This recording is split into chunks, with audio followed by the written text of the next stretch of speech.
Hello friends, how are you? I hope are you do. तो friends, आप सभी का स्वागत है मेरी चैनल जीटीयू स्टूडेंट्स में।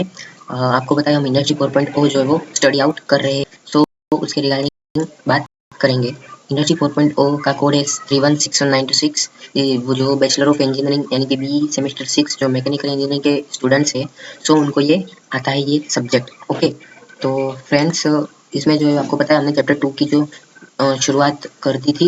ये जो है वो चैप्टर 2 में वीडियो नंबर 7 है। ओके, तो बात करते थे। चैप्टर 2 का नाम है कॉन्सेप्चुअल फ्रेमवर्क फॉर इंडस्ट्री 4.0, जिसमें अगर बात करें तो पहले हमने इंट्रोडक्शन जो है वो इसके प्रीवियस वीडियो में देख लिया। अगर आपने अभी तक नहीं देखा तो प्लीज़ जल्दी जाके देख लीजिए, क्योंकि उसके बेस के अकॉर्डिंग ही नेक्स्ट है।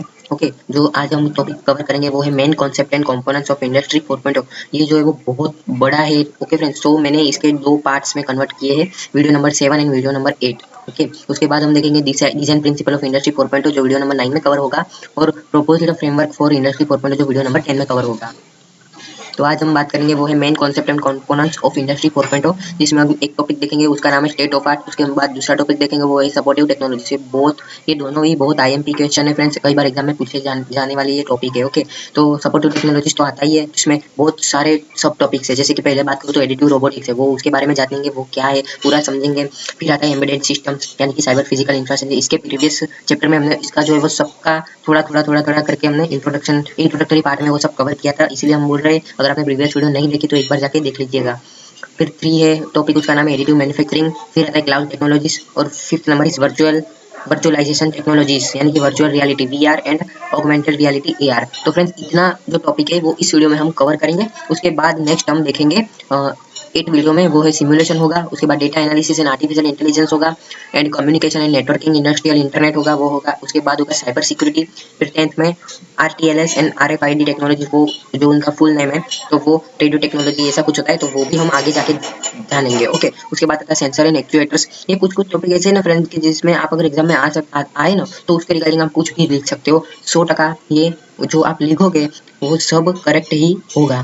उसके बाद नेक्स्ट देखेंगे वो है मोबाइल टेक्नोलॉजीज। तो ये जो 6 to लेकर 12 है वो इसके नेक्स्ट वाले वीडियो में, आई थिंक 8 नंबर की वीडियो में आप कवर करेंगे। और जैसे मैंने पहले के टॉपिक बताया तो वो अब हम इस वीडियो में कवर करेंगे। तो सबसे पहले हम थोड़ा जान लेते हैं main concept and components of industry 4.0। तो in recent years, Industry 4.0 has attracted grand attention from both manufacturing companies and service system। यानी कि हाल ही के वर्षों में इंडस्ट्री 4.0 ने दोनों निर्माण कंपनियों का जो है वो बहुत ही ध्यान आकर्षित किया है।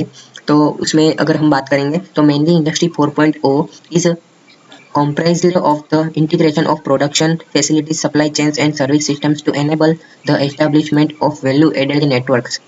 Thus, emerging technologies such as big data analysis, autonomous यानी कि adaptive robotics, cyber physical infrastructure, simulation, horizontal and vertical integration, industrial internet, cloud systems, additive manufacturing and augmented reality are necessary for a successful adaptations। यानी कि अगर हम बात करेंगे तो mainly એટલે કે मुख्य रूप से इंडस्ट्री 4.0 में उत्पादन सुविधाओं, ओके, प्रोडक्शन फैसिलिटीज जो है वो आपूर्ति श्रृंखलाओं यानी कि supply chain and service system यानी कि आपूर्ति श्रृंखलाओं और एक एकीकरण जो है वो शामिल है। मुख्य वर्धित नेटवर्क यानी कि वैल्यू एडेड नेटवर्क की स्थापना को सक्षम करने के लिए एक सर्विस सिस्टम यानी कि सेवा प्रणाली है। इस प्रकार उभरती हुई प्रौद्योगिकी जैसे कि बिग डेटा एनालिटिक्स, स्वायत्त यानी कि अनुकूलित robot, cyber physical infrastructure, simulation, फिर हमने देखा क्लाउड सिस्टम।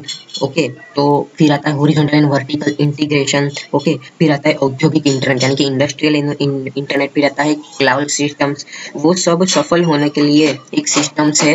मैन्युफैक्चरिंग और ऑगमेंटेड रियलिटी जो है वो जरूरी है, सक्सेसफुल एडोप्टेशन यानी कि जरूरी अनुकलन है।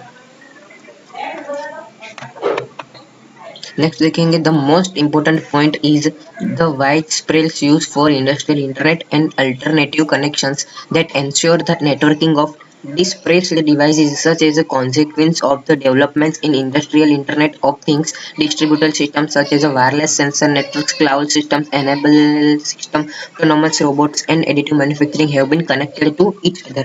यानी कि सबसे महत्वपूर्ण पॉइंट है वो है औद्योगिक इंटरनेट यानी कि इंडस्ट्रियल इंटरनेट और वैकल्पिक એટલે કે उसके बाद आता है डिस्प्रेस्ड डिवाइस यानी कि वैकल्पिक जो एक व्यापक उद्योग है उसके कनेक्शन को जो बिखरे हुए उपकरणों की नेटवर्किंग जो है वो सुनिश्चित करते हैं। उसके परिणाम स्वरूप औद्योगिक इंटरनेट ऑफ थिंग्स में डेवलपमेंट होता है। जो वितरित सिस्टम से एनेबल सिस्टम्स है तो वो जैसे कि wireless sensor, cloud system, embedded systems. Okay, तो फिर आता है स्वायत्त रोबोट्स यानी कि ऑटोनॉमस रोबोट्स और एडिटिव मैन्युफैक्चरिंग एक दूसरे से जो है वो जुड़े हुए हैं।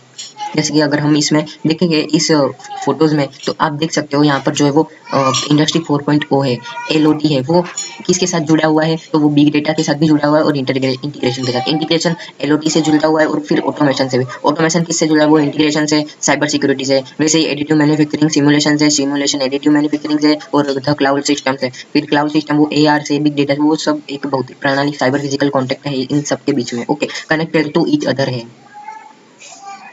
Additionally, adaptive robots and cyber-physical systems provide an integrated computer-based environment that should be supported by simulation and three-dimensional visualizations and printing। यानी कि इसके अतिरिक्त अगर हम बात करें तो जो sorry adaptive robots, okay, adaptive robots और साइबर फिजिकल सिस्टम जो है वो एक प्रणाली प्रोवाइड करता है। ओके, वो क्या करता है, एक इंटीग्रेशन सिस्टम जो है वो प्रोवाइड करता है और एक एकीकृत कंप्यूटर आधारित एनवायरनमेंट को जो है वो सिमुलेशंस और 3D जो 3D विजुअलाइजेशंस और प्रिंटिंग के द्वारा वो सिमुलेशंस करता है। ओके, समर्पित सपोर्ट करता है। ओके, उसके बाद अगर हम देखेंगे above all, entire systems must involve data analytics and miscellaneous coordination tools to conduct a real-time decision making and autonomy for manufacturing and service processes। એટલે सबसे ऊपर जो पूरी प्रणाली को डेटा विश्लेषण, okay, data involve data analytics और miscellaneous coordinations यानी कि विविध समन्वय जो है वो शामिल करता है। वो वास्तविक समय में निर्णय लेने और स्वायत्तता का संचालन करने के लिए उपकरण निर्माण और सेवा के लिए प्रक्रियाएं जो है वो सर्विस प्रोवाइड करता है। सर्विसेज, प्रोसेसेस एंड मैन्युफैक्चरिंग जो है वो प्रोवाइड करता है।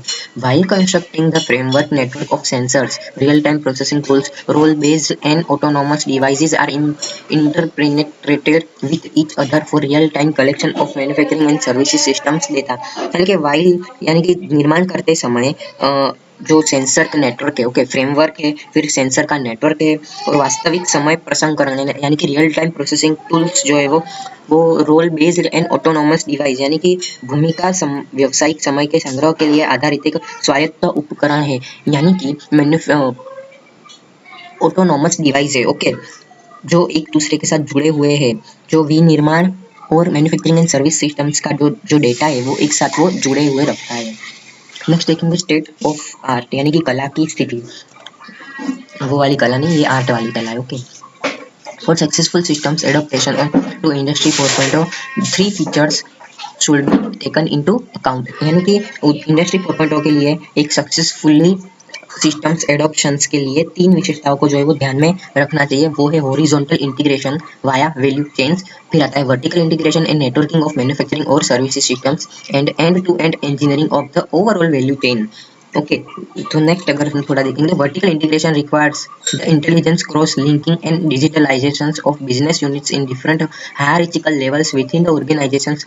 Therefore, vertical integration enables preferably transformation to smart factories in a highly flexible way and provides the productions of small lot size and more customized for products with acceptable levels of profitability. For instance, smart machines create a self-automated ecosystems that can be dynamically subordinated to affect the production of different product types. A huge amount of data is processed to operate the manufacturing processes easily.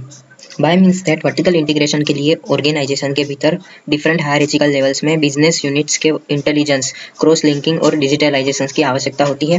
Therefore इसलिए vertical integration highly flexible तरीके से smart factory में preferable એટલે કે अधिमानतः परिवर्तन को सक्षम बनाता है और प्रॉफिटेबिलिटी के एक्सेप्टेबल लेवल्स को एक्सेप्टेबल लेवल्स यानी कि स्वीकार्य स्तरों के साथ small lot sizes and more customise product यानी कि अधिक अनुकूलित उत्पादों का उत्पादन जो है वो प्रोवाइड करता है। इसीलिए नए स्मार्ट मशीनें सेल्फ ऑटोमेटेड इकोसिस्टम यानी कि स्वचालित पारिस्थितिक तंत्र बनाती है जो डिफरेंट प्रोडक्ट टाइप्स यानी कि विभिन्न उत्पाद प्रकारों के उत्पादन को प्रभावित करने के लिए गतिशील रूप से अधिस्थ हो सकती है और मैन्युफैक्चरिंग प्रोसेस को आसानी से ऑपरेट करने के लिए ह्यूज अमाउंट ऑफ डेटा संसाधित किया जाता है।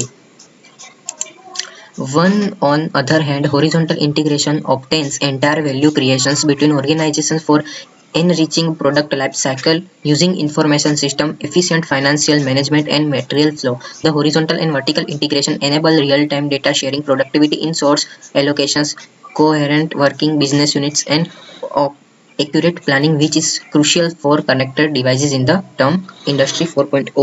यानी कि दूसरी ओर ऑन द अदर एंड यानी कि दूसरी ओर हॉरिजॉन्टल इंटीग्रेशन ऑर्गेनाइजेशन के बीच जो है वो संपूर्ण वैल्यू क्रिएशन जो वो प्राप्त करता है। इंफॉर्मेशन सिस्टम जो है वो एफिशिएंट फाइनेंशियल मैनेजमेंट का उपयोग करके एक प्रोडक्ट लाइफ साइकिल को एफिशिएंट बनाने के लिए मटेरियल फ्लो करता है। दूसरी अगर बात करें तो horizontal and vertical integration real time data sharing यानी कि वास्तविक समय डेटा जो है वो साझाकरण करता है। प्रोडक्टिविटी इन सोर्स लोकेशन यानी कि संसाधन आवंटन में उत्पादकता। फिर आता है कोऑर्डिनेट वर्किंग बिजनेस यूनिट यानी कि सुसंगत कामकाजी व्यवसायिक और एक्यूरेट प्लान यानी कि सटीक योजना को जो है वो सक्षम बनाता है जो कि इंडस्ट्री 4.0 में जुड़े डिवाइसेस के लिए जो है वो महत्वपूर्ण है। फाइनली के अंत में end to end engineering assistant products development processes by digital integration of supportive technologies considering customer requirements, product design, maintenance and recycling। यानी कि अंत में एंड टू एंड इंजीनियरिंग जो डिजिटल इंटीग्रेशन द्वारा प्रोडक्ट डेवलपमेंट प्रोसेस में support करता है, customer के रिक्वायरमेंट्स, प्रोडक्ट डिजाइन, मेंटेनेंस पर भी विचार करने वाले एक सपोर्टिव टेक्नोलॉजी की ओर रिसाइकल करता है। नेक्स्ट आगे देखेंगे वो है supportive technologies. For successful implementation of industry 4.0 transformation fundamental and supportive technologies are required to be the part of the entire system. In this session detail information of this technologies is given for better understanding of the proposed framework. यानी कि industry 4.0 transformation के successful implementation के लिए मौलिक और supportive technology को entire system का एक हिस्सा होना आवश्यक है। इस सेशन में डिटेल इंफॉर्मेशन इन टेक्नोलॉजीज के संबंधित यानी कि इस टेक्नोलॉजी के प्रपोज फ्रेमवर्क की बेटर अंडरस्टैंडिंग यानी कि बेहतर समझ के लिए दिया गया है जो हम देखेंगे। एडेप्टिव रोबोट्स जैसे कि हमने बात की पहले 6 देखेंगे, उसके बाद नेक्स्ट वीडियो में इसके और 6 बात जो है वो देखेंगे। एडेप्टिव रोबोट्स क्या है? As a sequence of the combinations of microprocessor and AI methodology। AI मतलब artificial intelligence। The products, machines and services become smarter in the term of having not only the abilities of computing, communications and control but also having autonomy and sociality। Okay तो micro processor और AI methodology AI पद्धतियों के combination के परिणाम स्वरूप product, machine और service के न केवल क्षमता होने के मामले में स्मार्ट हो जाते हैं बल्कि उसके कम्युनिकेशंस यानी कि संचार, फिर आता है कंट्रोल यानी कि नियंत्रण, फिर पहले देखा वो है कंप्यूटिंग। ओके फिर दूसरा कम्युनिकेशन यानी कि संचार और कंट्रोल यानी कि नियंत्रण। लेकिन ऑटोनोमी એટલે કે स्वायत्तता और सोशियोलिटी ओके जो है सामाजिकता भी हो सकती है। ओके नेक्स्ट अगर देखेंगे in this regards adaptive and flexible robots combined with the uses of artificial intelligence provide easier manufacturing of different products by recognising the lower segment of each part. यानी कि इस संबंध में जो हम बात करें तो एडेप्टिव यानी कि अनुकूलित एंड फ्लेक्सिबल रोबोट यानी कि जो लचीले रोबोट है जो फ्लेक्सिबल रहते हैं। ओके जो बहुत सारी फ्लेक्सिबल यानी कि जो है वो एंगल पर कौन सी भी एंगल पर वो मूव कर सकते हैं। ओके जो हम सपोज हम अपनी हैंड्स की बात करें तो हम राइट और लेफ्ट या तो फिर हम सर्कल में ऐसा घुमा करते हैं बराबर अपने हाथ को, लेकिन ये फ्लेक्सिबल रोबोट जो है वो 360 डिग्री मूव कर सकते हैं। यानी कि एडवांस से भी एडवांस लेवल का जो है वो रोबोटिक्स यानी फ्लेक्सिबल रोबोटिक्स। फ्लेक्सिबल यानी कि आप सिंपल अगर गुजराती या तो फिर हिंदी में समझे तो एकदम सटीक रोबोट। ओके तो विभिन्न उत्पादकों का जो है वो इजियर मैन्युफैक्चरिंग એટલે કે आसान निर्माण जो है वो प्रोवाइड करता है कौन? Artificial intelligence adaptive robotics. In this segment processes to provide decreasing production cost, reducing production time and waiting time in operations. Additionally, adaptive robots are useful in manufacturing system, especially in design, manufacturing and assembly phases। यानी कि जो ये adaptive robotics है तो वो क्या करता है कि भाई हेल्प करता है क्या कि increasing decreasing production cost. Okay, फिर क्या करता है रिड्यूसिंग प्रोडक्शन टाइम, टाइम जो है वो एक रिड्यूस करता है। फिर वेटिंग टाइम, कई बार ऑपरेशन के लिए हमें वेट करना पड़ता है तो उनका जो वेटिंग टाइम है तो वो भी वो रिड्यूस करता है। ओके, तो ये सब है ना मैन्युफैक्चरिंग में और स्पेशली डिजाइन में, तो ये रेपिडेटिव रोबोट जो है वो बहुत ही हेल्पफुल साबित होंगे। आप देख सकते हो मेन तो काम क्या है, अपना टाइम पे जो है वो लोड मास प्रोडक्शन अगर आप कर रहे हो तो फिर टाइम टू टाइम जो है वो लोड आपको प्रोवाइड कर देना चाहिए कस्टमर्स को, तो वो उसकी नीड को जो है ये पूरा करता है। आगे है तो वो है one of the sub technologies underlying adaptive robots can be given from co-evolutionary robots that are energetically autonomous and have scenario based thinking and reaction focused working principle। देखिए वन ऑफ द यानी कि जो अगर हम बात करें तो simple ही इस विभाजन टेक्नोलॉजी के अंदर क्या होता है, एडेप्टिव रोबोट जो है वो को इवोल्यूशनरी रोबोट्स है जो ऑटोनोमसली एंड जो reaction force working on principle, जो डिफरेंट डिफरेंट वर्किंग प्रिंसिपल है जिनके रिएक्शन फोर्स लगता है तो उनके उनके जरा वो थिंकिंग भी करता है जहाँ जैसे ह्यूमन बींग से वर्क करते हैं वैसे ये एडेप्टिव रोबोट जो है वो एडवांस टेक्नोलॉजी के साथ जो है वो वर्क करता है। ओके, रियल टाइम एग्जांपल में अगर दूँ तो उसमें एक आता है ए robot called Yumi which is created for ABB manufacturing operations. Yumi has flexible handling parts feedings mechanism, camera based park locations detection systems and state of the art motions control for the adaptations of ABB production processes as reported in ABB 2050 sorry 2040। तो जैसे कि हम मैंने बात की flexible यानी कि वो 360 डिग्री मूव कर सकता है, तो ये फ्लेक्सिबल रोबोट का अगर मैं एग्जांपल दूं तो ये देखो जैसे मैंने कहा था अपना हाथ का एग्जांपल दूं तो हम सिर्फ दाएं बाएं घुमा सकते हैं और थोड़ा गोल राउंड में घुमा सकते हैं, लेकिन फ्लेक्सिबल जो वो सब डिग्री के अंदर वो घूम सकता है। जैसे कि यूमी रोबोट्स ये आप देख रहे हो फिगर्स में, तो ये क्या है, ये कि यूमी रोबोट्स है।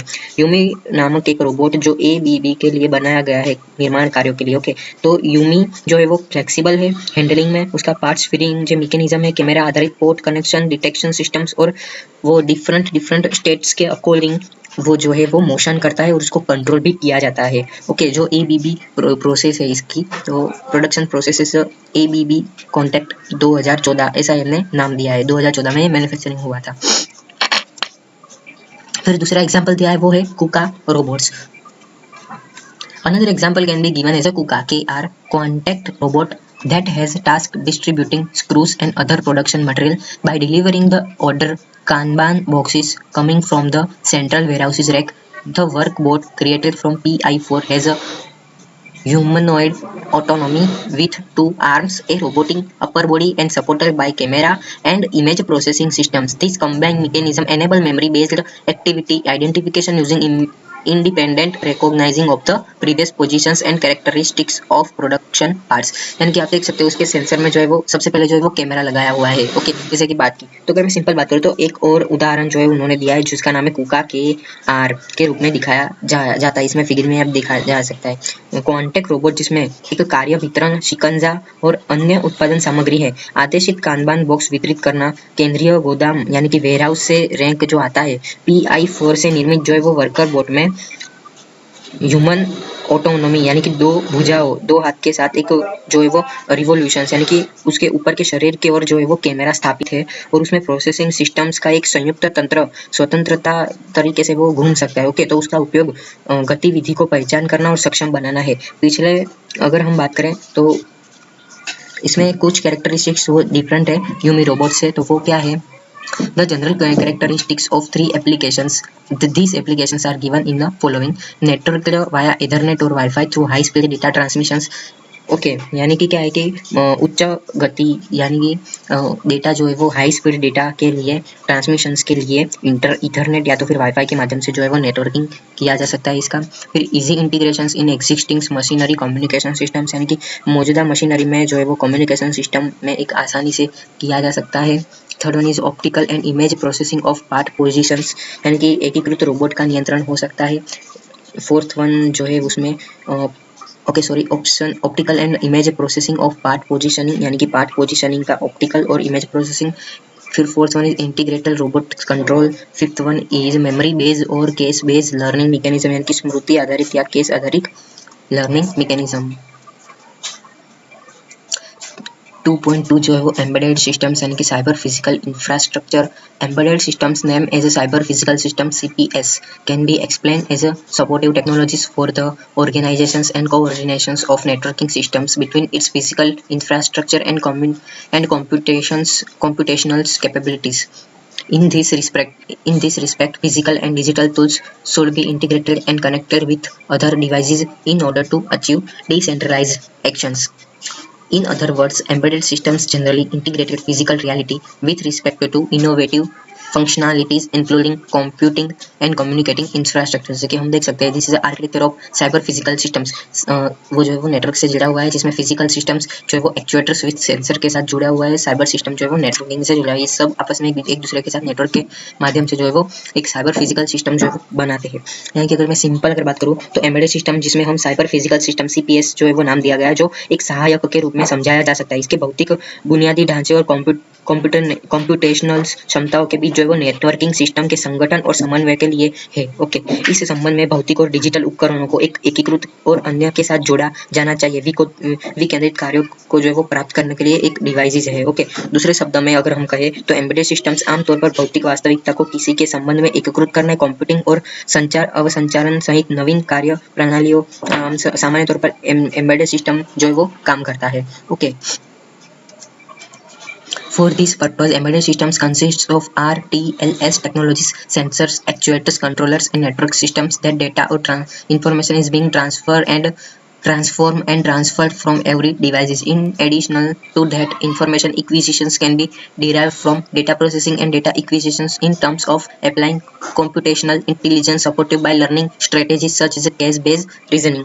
यानी कि अगर हम इस एम्बेडेड सिस्टम्स में अगर बात करें तो उसमें क्या है, इंफॉर्मेशन इक्विलाइजेशन है जो वो डेटा प्रोसेसिंग एंड डेटा इक्विजिशंस का जो है वो अप्लाई करता है उसमें, और कंप्यूटेशनल इंटेलिजेंस जो है वो सपोर्ट करता है वो लर्निंग स्ट्रेटेजीज को such as a based on reasoning. जैसे हमको जरूरत है उसके हिसाब से वो लर्निंग स्ट्रेटेजीज प्रोवाइड करता है. Real life example can be given as A specific example for embedded systems can be observed in batch of maintenance tools.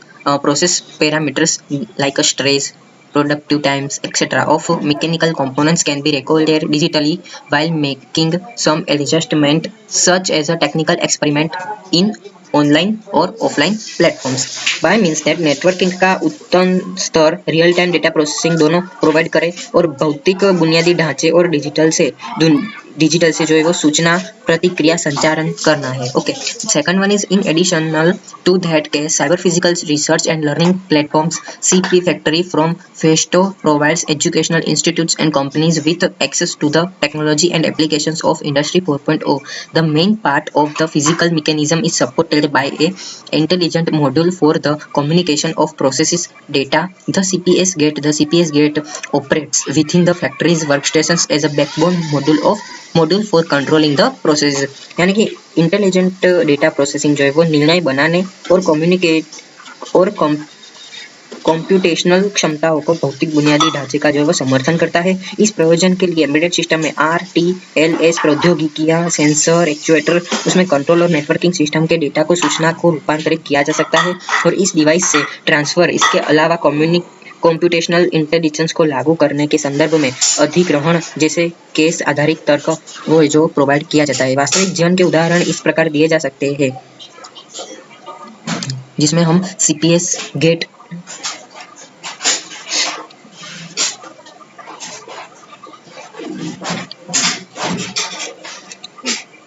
अगर हम सिंपल बात करें, हम अगर पहला ने बीजाનું હું ગુજરાતી બોલી દઉં છું. ઓકે, અહીંયાથી cut bye means that back of रखाव में एम्बेडेड सिस्टम्स के लिए एक विशिष्ट उदाहरण देखा जा सकता है. डिवाइसेस की अगर बात करें तो उसमें जैसे कि बात की प्रोसेस पैरामीटर्स यानी कि स्ट्रेस, प्रोडक्टिव टाइम्स एक्सेट्रा. तो यांत्रिक घटकों के प्रक्रिया पैरामीटर जो है वो स्ट्रेस यानी कि तनाव, फिर प्रोडक्टिव टाइम यानी कि उत्पादक समय जो है वो हम कर सकते हैं. उन कंपोनेंट्स ये मैकेनिकल कंपोनेंट्स के कुछ समायोजन करते समय डिजिटल रूप से रिकॉर्ड किए जाना चाहिए, चाहे वो ऑनलाइन प्लेटफॉर्म हो या तो फिर ऑफलाइन. सेकंड वन इज क्या था कि उस मामले के अलावा साइबर फिजिकल अनुसंधान और शैक्षण मंच CP फैक्ट्री फेस्टो शैक्षिक संस्थाओं और कंपनियों को जो है वो इंडस्ट्री 4.0 की प्रौद्योगिकी और अनुप्रयोगों तक पहुंच जो है वो प्रदान करना है। फिजिकल यानी कि भौतिक तंत्र का एक मुख्य भाग जो है वो प्रक्रिया के डेटा जो है प्रोसेस डेटा के संचार के लिए एक बुद्धिमान मॉड्यूल द्वारा समर्पित है। Okay, communication via the intelligence module, जिसका नाम है सीपीएस गेट। सीपीएस गेट वो है फैक्ट्रीज के वर्क स्टेशन के भीतर जो है वो एक बैकबोन यानी कि रीढ़ की हड्डी के रूप में संचालित होता है। उस प्रक्रिया को नियंत्रण करने के लिए एक प्रकार का मॉड्यूल है। ओके, थर्ड वन इस बात करें तो वो है Chunk liner motor drives with rich prioritized order in the assembly lines repeatedly for decentralized quality assurance and documentations of quality criteria. Bye means that के बार असेंबली लाइनों में प्रत्येक प्राथमिकता वाले क्रम के साथ जो है वो एक प्रकार की शंख लाइनर मोटर यानी कि एक शंख रेखीय मोटर ड्राइव, एक जो अगर बात करें तो डिसेंट्रलाइज क्वालिटी यानी कि विकेंद्रीकृत गुणवत्ता आश्वासन और गुणवत्ता मापदंड के प्रलेखन के लिए। Okay, insurance and the competitions के लिए। ओके, आप समझ लेना।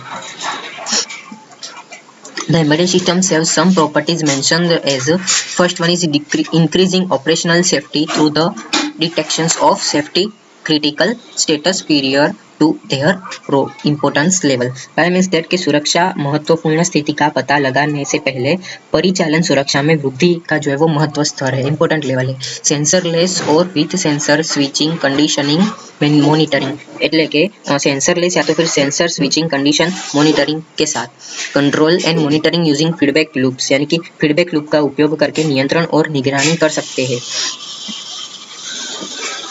फिर आता है systematically data targeted integrations of storage and analytics of data integration and interactively on the local control in private networks और in the public cloud systems. એટલે कि अगर हम बात करें तो इसका मतलब होता है कि सीधे डेटा के भंडारण और विश्लेषण के व्यवस्थित और लक्षित एकत्रीकरण और स्थानीय नियंत्रण पर निजी नेटवर्क में या तो फिर सार्वजनिक क्लाउड सिस्टम में अंतःक्रियात्मक रूप से। Okay, fifth one is flexible and reconfigurable parts and machines यानी कि फ्लेक्सिबल और रिकॉन्फिगरेशन करने योग्य भागों और मशीनें।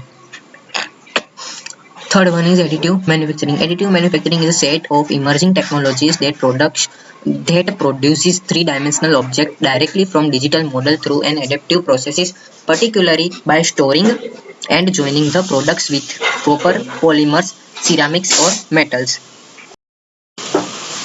बाय मीन्स दैट एक एडिटिव मैन्युफैक्चरिंग एक जो है वो इमर्जिंग टेक्नोलॉजी यानी कि उभरती प्रौद्योगिकी का एक समूह है जो 3D थ्री डायमेंशनल्स जो है वो उत्पादन करता है। वस्तुओं को सीधे डिजिटल मॉडल से एक एडिटिव प्रोसेसेस यानी कि योगात्मक प्रक्रिया के माध्यम से विशेष रूप से जो है वो प्रॉपर पॉलीमर्स के साथ जो है वो एक मेटल्स और सिरामिक्स के धातुओं के साथ उत्पादनों में शामिल किया जाता है।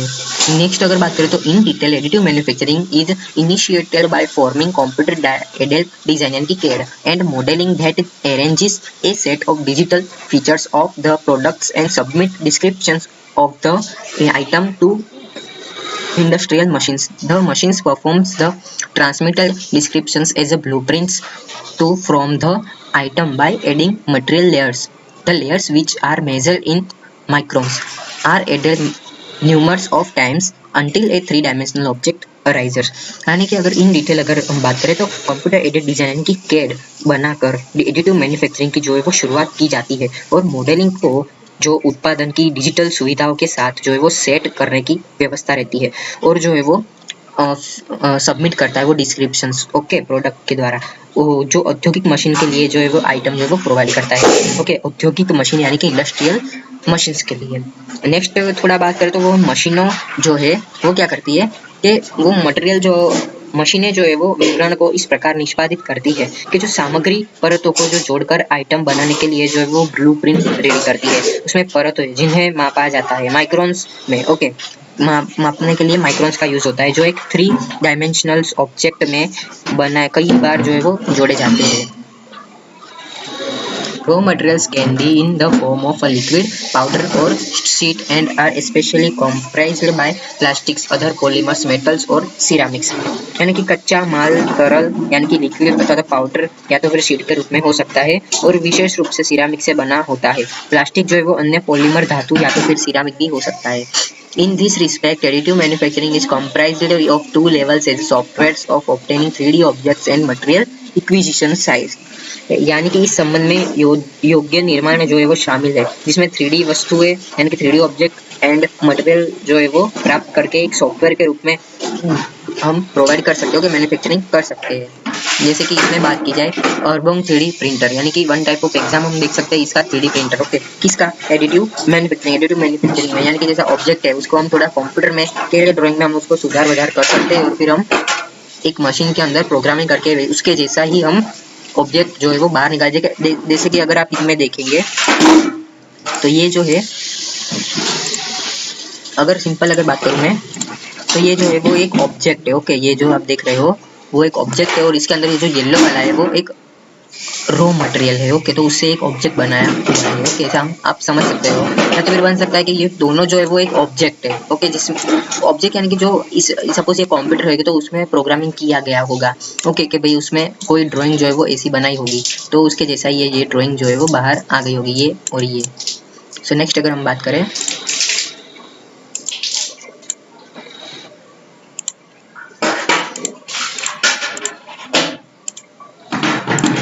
For instance, additive manufacturing processes outperform than conventional manufacturing mechanism for some products, including shaping initially impossible geometries such as a pyramidal lattice trusses structures. Obviously, printing mechanism reducing material wastage by utilizing only the required materials। यानी कि अगर simple मैं बात करूँ तो additive manufacturing process चीज़ कैसी है कि उसमें जो है वो हम उसमें टेस्ट नहीं कर सकते प्रोडक्ट का। ओके, इम्पॉसिबल टू जियोमेट्रिकल, जैसे कि हम अगर कुछ बात करें कि उसमें कितना जो है वो ट्रस लगता है। ओके, उसमें स्ट्रक्चर कैसा बनाया जाता है, ऑब्वियसली ये तो जो है वो नॉर्मल ट्रस ही होगा। मतलब कि अगर हम इसमें कुछ करें तो कुछ नहीं हो सकता। यानी कि अगर सिंपल में बात करूँ तो जो है वो मटेरियल जो है वो एकदम प्रिंटिंग के थ्रू बना हुआ है तो उसमें कुछ इतना हेवी भी नहीं होगा। Sorry. Besides that, network systems comprised of ordering, selections of injections molding is also necessary to monitor the processes variables and parameters on a particular interface। यानी कि अगर हम बात करें तो एक necessary monitoring the processes variables on parameters on a particular interface, networking system जो है वो उसमें प्रोवाइड किया जाता है। इंजेक्शन मोल्डिंग भी also उसमें नेसेसरी होता है। रियल लाइफ एग्जांपल्स आर्बुरंग, यानी कि ARBURG GHBH deals with individualized high volume plastic products and all-rounder injections molding machines and a free forms for additive manufacturing are linked by means of 7-6 robots to 3D plastic lettering using additive processes। यानी कि एयरबग्स आर्ब्यूर्स या तो फिर ARBURG GmbH व्यक्तिगत रूप से एक उच्च कच्चे माल जो है उच्च मात्रा के वाले प्लास्टिक उत्पादनों से जो है वो संबंधित है। एक ऑलराउंडर इंजेक्शन मोल्डिंग मशीन और एडिटिव मैन्युफैक्चरिंग के लिए एक फ्री फॉर्मर एक 7 अक्ष रोबोट के माध्यम से योगात्मक प्रक्रिया का उपयोग करके 3D प्लास्टिक लेटरिंग से जुड़े हुए हैं। Additive Adidas created 3D printing shoes, the design of which were created based on big data. They utilize with Carbon, an initiative tech company, to create a groundbreaking computational design with digital light synthesis, liquid light and oxygen form the three elements of the 3D printing processes. The end result is a unique lattice structure. They examine 17 years of athlete data and over 5 million lattice variations to create it. Bye means that कि Adidas एक company है, आपको पता होगा जूते की company है, तो उसने जूते या फिर शर्ट भी बनाती है, टी शर्ट सॉरी, तो उसने 3D प्रिंट जूते बनाए हैं जिसकी डिज़ाइन जो है वो बड़े के आकार पर बनाए गए थे आंकड़े। ओके, तो वो डिजिटल लाइट सिंथेसिस के साथ एक अद्भुत कंप्यूटराइजेशन डिज़ाइन बनाने के लिए एक जो है वो नवी टेक्नोलॉजी जो है वो कार्बन के साथ एग्जीक्यूट में हुए थे। ओके, तो उसमें क्या था कि एक यूनिक स्ट्रक्चर उसमें जिसकी लाइट है है, फिर लिक्विड एंड ऑक्सीजन का फॉर्म्स है। ओके, तो उससे बनाते थे। 3D प्रिंटिंग प्रक्रिया के जो है वो 3 तत्व थे, एक लिक्विड था, लाइट था और ऑक्सीजन था। अंतिम परिणाम में क्या हुआ कि एक अद्वितीय जाली की संरचना हुई। उन्होंने इसे बनाने के लिए 17 साल के एथलेटिक डेटा और 5 मिलियन से अधिक जाली विविधताओं को जो है वो जांच की थी और बनाया था। Fourth one is cloud technology. Cloud-based operating is another essential topic for the contributions of network systems integrations in Industry 4.0 transformations. यानी कि क्लाउड टेक्नोलॉजी जो है वो ऑपरेटिंग नेटवर्क सिस्टम के योगदान के लिए एक और आवश्यक विषय है इंडस्ट्री 4.0 परिवर्तन में जो लाने के लिए। ओके, परिवर्तन लाने के लिए the term cloud includes both cloud computing and cloud based manufacturing and design. Bye means that कि क्लाउड शब्द में ही क्लाउड कंप्यूटिंग और क्लाउड आधारित निर्माण और डिजाइन दोनों शामिल है। Cloud manufacturing implies the coordinate and linked production that stands available on demand. Manufacturing. Demand-based manufacturing uses the collections of distributed manufacturing resources to create and operate reconfigurable cyber physical manufacturing processes. है कि cloud system जो है वो cloud manufacturing जो है तो वो क्या है कि भाई एक जो है वो कोऑर्डिनेट्स एंड लिंकिंग प्रोडक्शंस है। ओके, तो उसमें से वो जुड़े हुए हैं। जो शब्द है वो है मांग और मांग निर्माण। मांग आधारित विनिर्माण वितरित के संग्रह का उपयोग करता है जो रिकॉन्फ़िगरेशन करने योग्य साइबर फिजिकल सिस्टम जो है वो बनाने और संचालित करने के लिए विनिर्माण संसाधन यानी कि साइबर फिजिकल मैन्युफैक्चरिंग प्रोसेस की एक प्रणाली है। Here main purpose is enhancing efficiency by reducing products life cycle cost and enabling the optimal resources utilizations by coping with variable demand customers focused on work। એટલે કે यहाँ मुख्य उद्देश्य जो है वो उत्पादक जीवन चक्र लागत को कम करने और सक्षम करके दक्षता बढ़ाना है। ओके, एफिशिएंसी बढ़ाना है। परिवर्तनीय मांग जो है वो यानी कि जो ऑप्टिमल रिसोर्सेस जो है तो उसके जो इष्टतम संसाधन का उपयोग करना है। Variable demands on customer focus on work. इसमें जो आप देख सकते हो वो एक क्लाउड सर्विस प्रोवाइडर्स है। तो उसमें क्या आता है, अलीबाबा क्लाउड्स आता है, सेल्सफोर्स आता है, गूगल क्लाउड प्लेटफॉर्म, आपको पता है गूगल का एक क्लाउड प्लेटफॉर्म, फिर आता है Microsoft Azure, Amazon web service, IBM cloud, वो सब इनमें इंक्लूडेड है। ऐसे सब sequence of the advancement in cloud technology such as a decreasing amount of reactions times manufacturing data will increasingly be practices in the cloud systems that provides more data driven decisions making for both services and production system. On other hand, privacy and security issues around from the system's lags are needed to be considered, and secondly extra storage needed, payment options and physical location should be carefully decided in advance।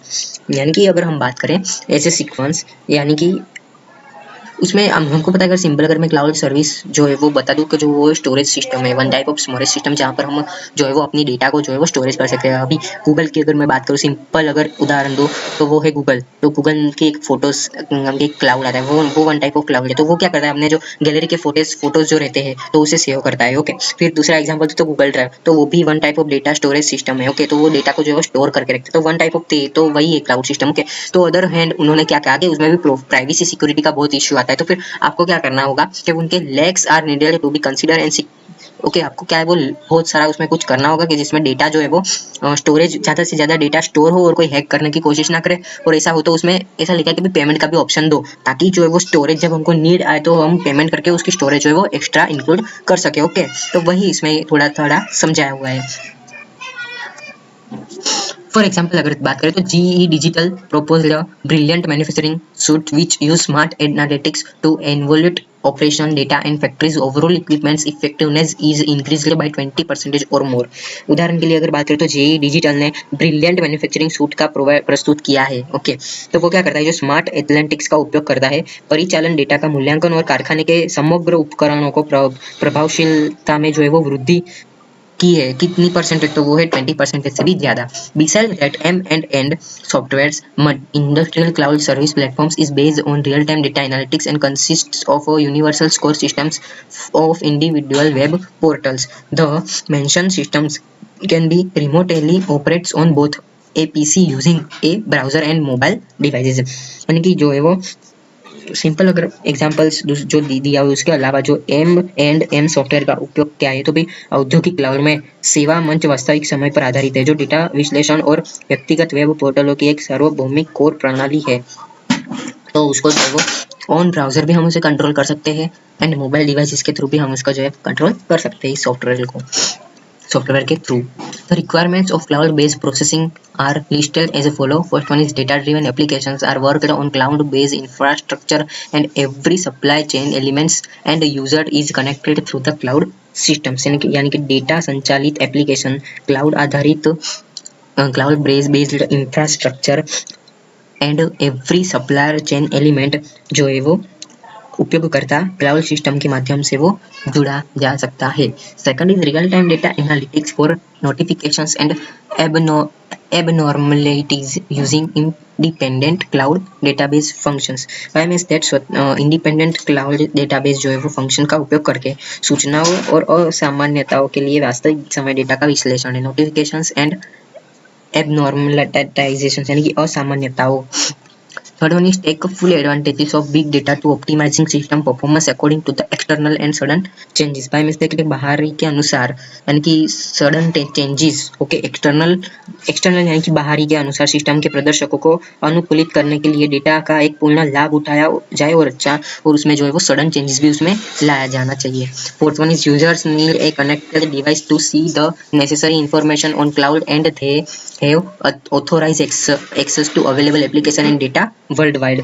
यानी कि क्या है कि cloud पर जो है वो जरूरी जानकारी देखने के लिए उपयोगकर्ताओं को एक कनेक्टेड डिवाइस की आवश्यकता होती है और उसमें पूरी दुनिया भर में उपलब्ध एक एप्लीकेशन और डेटा का जो है वो अधिकृत पहुंच देनी होगी. यानी कि उसमें क्या है एक्सेस कुछ एक्सेस जो है ऑथोराइज एक्सेस देने पड़ेंगे. सिंपल अगर मैं बात करूँ, अगर आप अभी कौन सी भी एप्लीकेशन अगर आप चलाते हो तो आपको पता होगा एलो करके कुछ एप्लीकेशन मतलब कुछ डिवाइसेस बॉक्स जो है वो खुलता है. ओके, सपोज आप स्नैपचैट की मैं बात करूँ तो जब आप स्नैपचैट ओपन करते हो तो उसमें पहले तो आपको ऑथोराइजेशन के लिए फोन नंबर वेरीफाई मांगता है, फोन नंबर या तो फिर ईमेल आईडी. सो उसके अकॉर्डिंग आपको एलो करना होता है. उसके बाद अगर फोन नंबर की बात करें तो आपको कॉन्टेक्ट्स को अलाउ करना होता है. फिर उसमें स्नैपचैट आता है यानी कि वो मेन फंक्शन जो है वो कैमरा के लिए बना हुआ है, तो वो कैमरा की परमिशन भी आपसे अलाउ एक्सेस ऑथोराइजेशंस मांगता है. Fifth one is proactive application functions such as automatic shift log or tool changes log, perform adaptive feed control, detect collisions, monitoring processes and much more besides. by means that स्वचालित Swift log या तो tool change log के रूप में protective application वो function जो है वो प्रोवाइड करता है. उसके फील्ड के अकॉर्डिंग जो है वो कंट्रोल भी करता है, मॉनिटर भी करता है. ओके, तो उसको पता लगाना चाहिए कि भाई उसमें प्रोसेस की निगरानी भी करनी चाहिए और इसके अलावा बहुत कुछ ऐसा करना चाहिए. ओके, तो fifth one is virtualization technology यानी कि virtual reality VR and augmented reality AR. Virtualization technology based on AR and VR tools that are entitled to integrations of computer supported reflections of a real world environment with additional and valuable information. यानी कि virtualisation technologies जो है वो क्या करता है तो AR और VR टूल्स पर आधारित है जो वो क्या है कि कंप्यूटर सपोर्ट रिफ्लेक्शंस यानी कि एक कंप्यूटर आधारित जो है वो मूल्यवान है और अतिरिक्त. सिंपल अगर बात करूँ तो वर्चुअलाइजेशन टेक्नोलॉजीज जो है वो AR और VR टूल्स पर आधारित है जो एकीकरण के हकदार है, जो सूचना कंप्यूटर समर्थित अतिरिक्त और मूल्यवान के साथ एक वास्तविक दुनिया है जो वातावरण का जो है वो प्रतिबिंब और जानकारी रखती है. ओके, जैसे कि आप देख सकते हो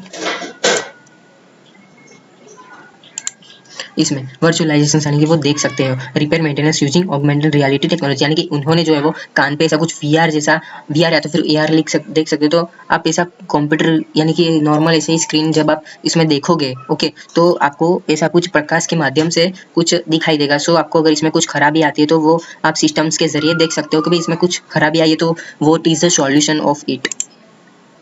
The visualization technology have 4 functional requirements like first is sense capturing, sense identification, sense processing, sense visualizations.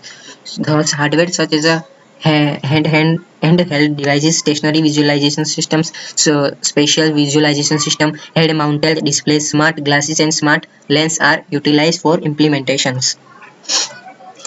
Today, visualization technology are mainly applied in diversified fields such as video gaming, tourism, and recently this topic has started to be considered within the context of constructing quality management systems, assembly line planning, and recognizing logistical and supply chain actions for smart factories.